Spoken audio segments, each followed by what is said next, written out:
محترم سامعین، السلام علیکم ورحمۃ اللہ وبرکاتہ۔ نحمدہ ونصلی علی رسولہ الکریم، اما بعد فاعوذ باللہ من الشیطان الرجیم، بسم اللہ الرحمن الرحیم۔ کم من فئۃ قلیلۃ غلبت فئۃ کثیرۃ بإذن اللہ، صدق اللہ العظیم۔ پڑھیے الصلاۃ والسلام علیک یا رسول اللہ وعلی آلک واصحابک یا حبیب اللہ صلی اللہ تعالی علیہ وسلم۔ الحمدللہ، اللہ کے فضل و کرم سے شہدائے کربلا کی یاد میں مسلسل یہ ہمارا 10واں پروگرام ہے، یعنی 10 رات ہم نے مسلسل اہل بیت پاک کی محبت میں یہ وقت گزارا۔ اللہ اسے اپنی بارگاہ میں قبول فرمائے، اور انشاءاللہ ہماری جو آخری تقریر ہوگی جس میں قرآن کی روشنی میں امام حسین کے فلسفہ شہادت کو بیان کیا جائے گا، اور کربلا میں پہنچنے کے بعد کیا کچھ ہوا اس کی تفصیل بھی انشاءاللہ کل آپ سنیں گے۔ تو گزارش یہ ہے، چونکہ شہادت کا وقت بھی وہی ہے تقریباً جب شہادت کو بیان کیا جائے گا، تو یہ زیادہ موضوع اور مناسب ہے۔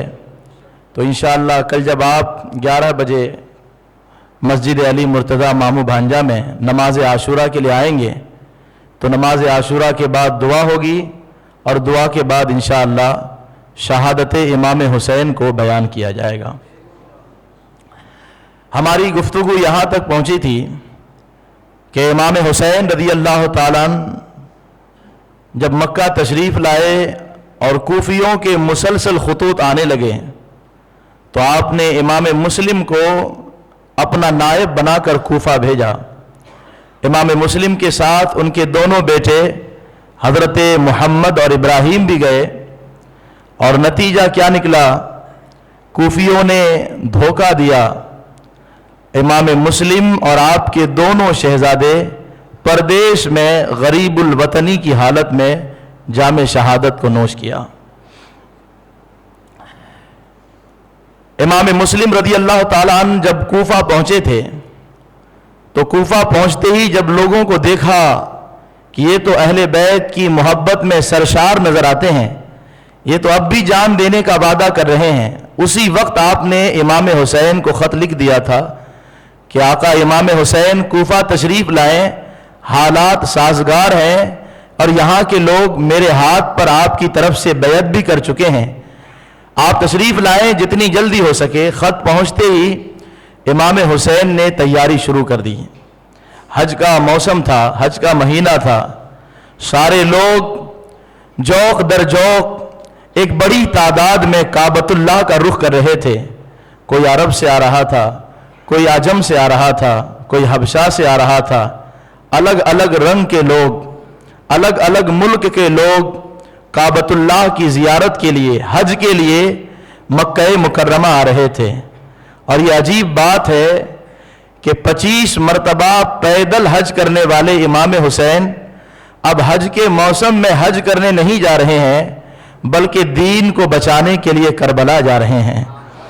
اور اس عمل سے میرے آقا امام حسین بتا رہے ہیں حج بھی فرض ہے، نماز بھی فرض ہے، زکوٰۃ بھی فرض ہے، مگر سب سے بڑا فرض یہ ہے کہ جب مصطفیٰ کی دین پر آنچ آئے تو اپنی جوانی اور اپنے بچوں کی قربانی مصطفیٰ کے نام پر دے دی جائے، تاکہ قیامت کے دن فخر سے کہا جا سکے کہ حضور جب آپ کے دین پر آنچ آئی تھی تو ہم نے اپنی جانوں کو یا اپنی اولاد کی جانوں کو بچا کر نہیں رکھا تھا، اس لیے کہ ہم نے سب سے محبت تو آپ سے کی تھی، سو آپ کی محبت پر ہم نے سب کچھ نچھاور کر دیا۔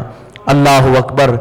میرے آقا امام حسین تیاری کرتے ہیں، مکہ والوں کو جب خبر لگتی ہے کہ امام حسین کوفہ کا سفر کرنا چاہتے ہیں حضرت عبداللہ ابن عباس، حضرت عبداللہ ابن زبیر، حضرت عبداللہ ابن عباس اور دوسرے اکابر صحابہ آتے ہیں اور اس سفر سے روکنے کی کوشش کرتے ہیں، منت و سماجت کے ساتھ عرض کرتے ہیں کہ آقا امام حسین، آپ جانتے ہیں کہ کوفیوں نے آپ کے والد کے ساتھ کیسا سلوک کیا، آپ ان کے وعدوں پر بھروسہ نہ کریں، پہلے حالات کو اور اطمینان طریقے سے دیکھ لیں، جائزہ لے لیں، جب مکمل اطمینان ہو جائے تو آپ کوفہ کا ارادہ کریں۔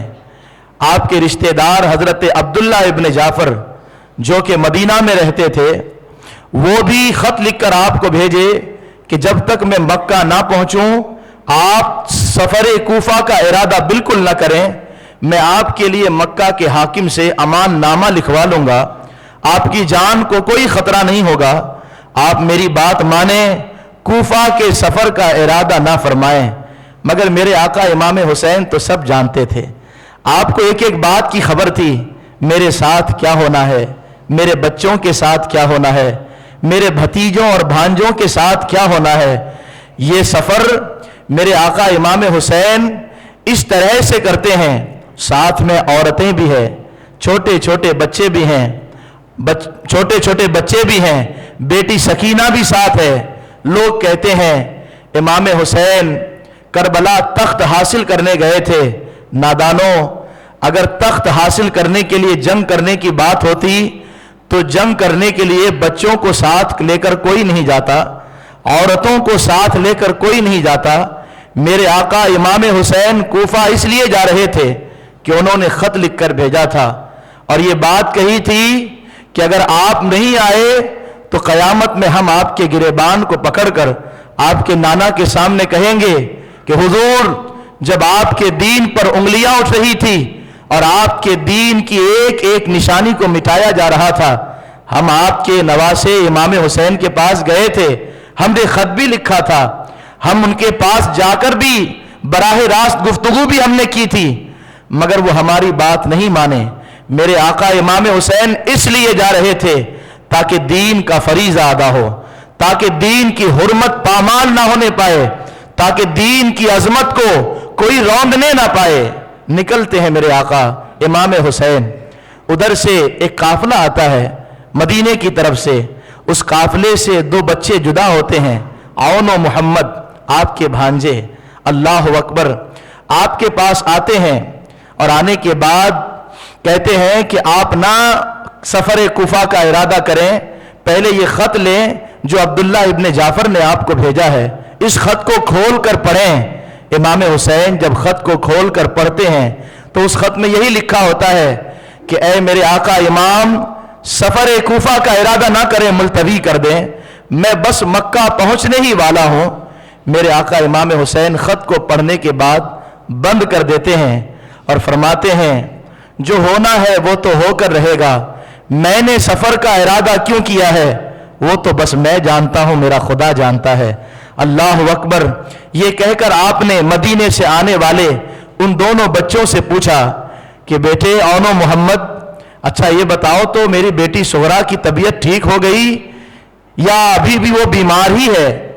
دونوں بچوں نے کہا کہ آقا امام حسین، سغرا تو اب ٹھیک ہو گئی ہے لیکن وہ ہمیشہ آپ کی یاد میں روتی رہتی ہے، انہوں نے ہمارے ذریعے سے آپ کو پیغام بھیجا ہے کہ اگر بابا حسین سے ملاقات ہو تو اتنا کہہ دینا کہ علی اکبر کو کب بھیجیں گے مجھے لینے کے لیے۔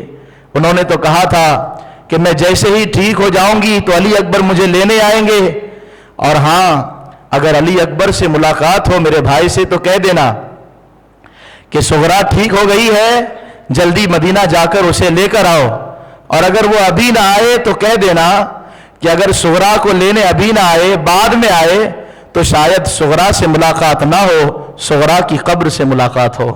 اللہ اکبر۔